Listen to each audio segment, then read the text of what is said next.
What was the highest waste of money that you don't regret? Just shy of 20,000 to go to Antarctica traveling solo small cruise ship. More than I've spent on every other vacation I've taken combined. Was one of the best trips of my life. It also gave me enough space and clarity to realize how toxic my ex was to me so that I could find the strength to leave not long after I got back. I'll always want to go back to Antarctica. The inner peace I found there changed my life. A quick 7-day trip to Maui in February a couple years ago with one of my teenage daughters, who happened to be free the same week I had off. Work was grinding me down and I needed a break. My wife and the rest of the family couldn't go. They were working or in school. The tickets were expensive. $850 each for bare-bones economy narrow rock-hard seats. It was a 12-hour flight that was packed to the brim. I was getting bedsores by the time we arrived. We rented snorkeling gear and a car, and spent every day from dawn to dusk snorkeling, sitting on the beaches and hiking in the mountains. We did the Hana Road, the 7 sacred pools and the Halakal Volcano National Park at sunset, and took tons of photos. We ate spam musubi for breakfast, poke and summon noodles for lunch and loco moco for supper. Slept like babies with the windows open wide in the cool nighttime breezes. The best way to blow 5,000 ever. So much what I needed at that point in my life. And a trip your daughter will always cherish. Sounds amazing. OP. I spent $300 on a mule. An actual living, 4-hooved, long-eared mule. We raise cattle, so a protection mule was a good excuse. But, really, I just fell in love with him. He's huge and sassy. He'll steal your hat and run away. He's got a ninja mode where he can sneak up on you, just to breathe down your neck or startle you. He does keep the coyotes away. However, he has proved himself priceless because he eats thistle. When we got the lease on the land for our cattle, the pastures had been neglected and were in bad shape. Thistle is a spiky plant that spreads across the pasture, choking out grasses. Cows won't eat it. It's really hard to get rid of. To our surprise, the mule cleared out nearly all the thistle in a matter of months. He would eat the flowers out of the center. He saved us an enormous amount of money and labor. We were able to avoid using chemical weed killers, which we really didn't want to do. Probably the best investment in our whole cattle raising experience. Undefined. Edit 2.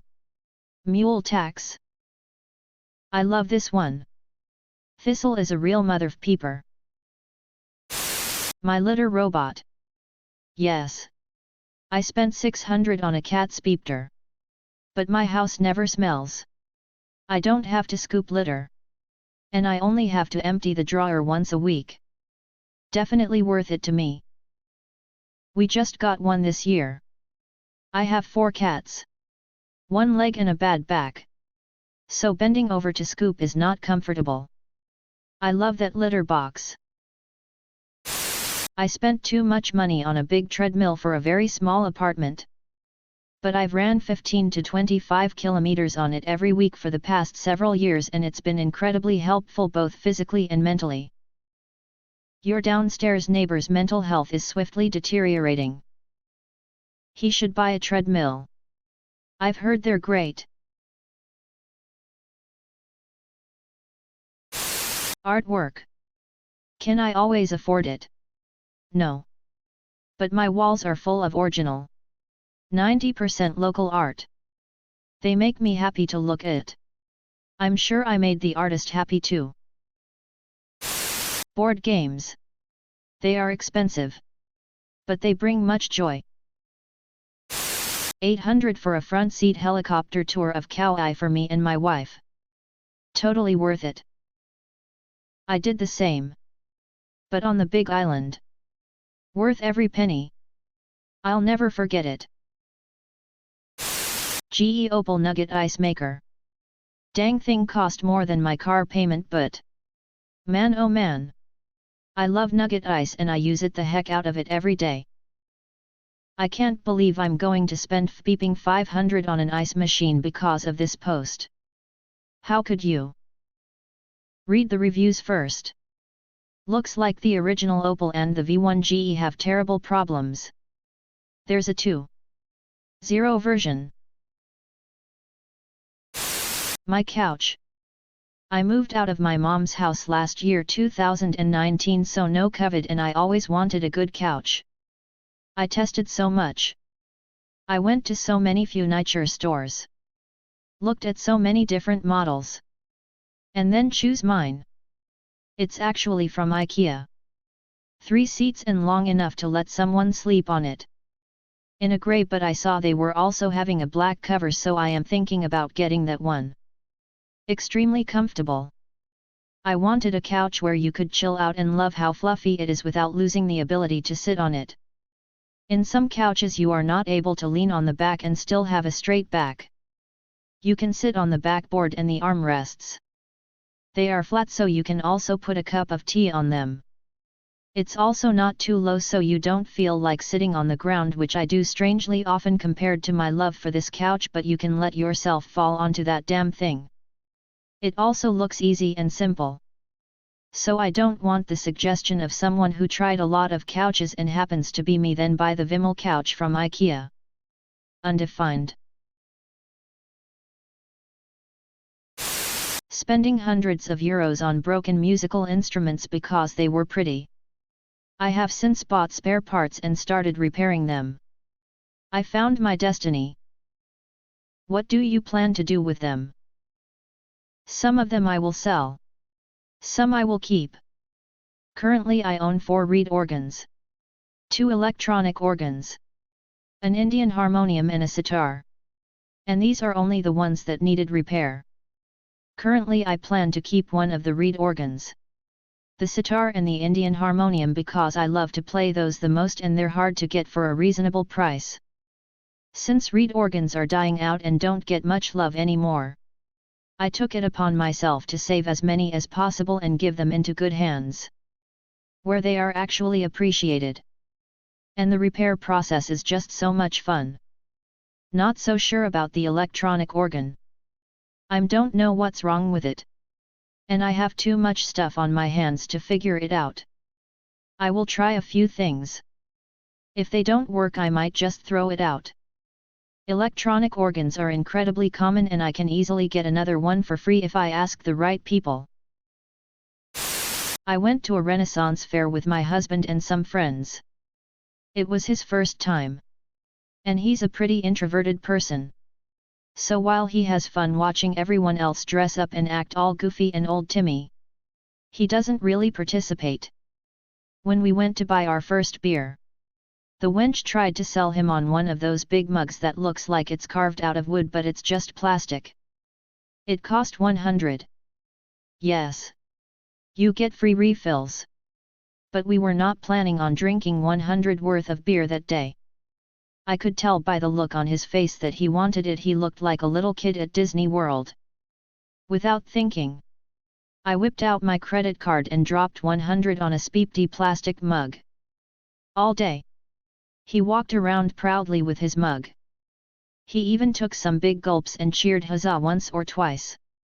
This might not seem like much, but for my quiet, gentle giant, it is huge. I manage the finances in our relationship and I am constantly cracking down on wasteful spending. So I think we were both amazed I made such a dumb purchase. 4 years later, we still have that mug. He gets a big grin every time he sees it and teases me about my irresponsible impulse. And every time I see it, I just think about how much I love that big gullet. He even took some big gulps and cheered huzzah once or twice. My heart. I've been a fat guy all my life. Like, really fat. Dressing comfortably was always my preference because being stylish just isn't an option at my size. This was always a source of anxiety at any social event that required dressing up. When I realized I had 4 weddings of close friends all coming up within the year, I decided to bite the bullet and get some decent formal clothes. I spent $800 on a suit jacket, $250 on 2 pairs of dress pants, a little over $300 for 3 shirts and 3 silk ties that were between $70 and $100 each. I stood for all my measurements and had everything tailored to my exact specifications.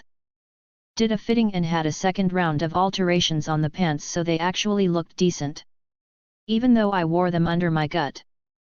People were floored when I showed up to the first wedding. I received so many compliments and actual double takes. Being introduced to new people felt completely different. I felt impressive. Some of those weddings were the best times of my life, and it was due, in no small part, to how those clothes looked and made me feel. Some of those friends have big pictures from their weddings hanging on their walls, and I don't cringe in embarrassment when I see myself in them. Those clothes cost more than I had/have ever spent on clothing in any 10-year period. And they were worth every penny. Being a big guy myself, I've thought about doing this, but I've always been too cheap. Now I want to do it. Thank you for sharing. Finally found the motorcycle I wanted years ago but could not get. It was not running. But after around dumping $3,500 into it and doing a full frame-up restoration and custom job on it, I have the bike I wanted years ago. But better. Yes, I did everything myself. Full paint job, tank frame, fenders, everything. I also did a full engine rebuild. Remade the wiring harness. Everything was all done in-house. So I put a touch over $3,000 into a bike that is only worth about $1,500 on a good day. But hell, it is mine and I build it. Undefined. _have_her_put_together/. Hard to put a price on something like that.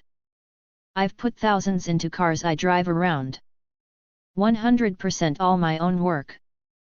Never paid more than $1,000 to buy the cars. Yet driving a production car I can afford is so depressing compared to my builds. Cheers to the joy you built. 120 for a towel heater. I will never dry off with a cold towel again. Hey! Didn't expect to need one. But now I do. 60 at Costco. Fam. Lego Death Star. Word. I got it when Amazon accidentally listed it for $125 for like 13 minutes one morning at 6 a.m. He probably thought it was a worthless moon. I got into a stupid fight with my brother. So I found a game he had pledged on Kickstarter, Space Haven, and saw that for $360 I could write a pre-made character bio that would randomly show up. So I pledged it and wrote a character bio with his name and made him a flaming asshole. I have never played this game and don't want to. Has he got the game yet? It's in alpha. Not sure that backer perk has been implemented.